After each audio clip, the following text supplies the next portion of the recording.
Ahoj, my jsme kapela Covers for Lovers a rádi bychom vás pozvali na 13. ročník festivalu Rok na Valníku, který se koná ve Slaném, a to 38. až 1.9.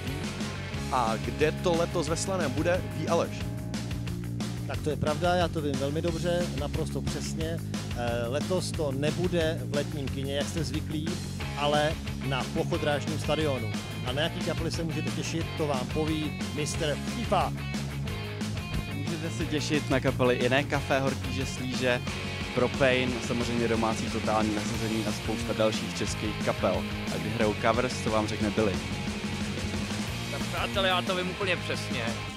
Covers for Lovers vám zahrají v sobotu 1. září kolem oběda.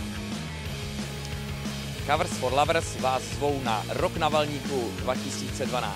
Veškerý info na valník.cz.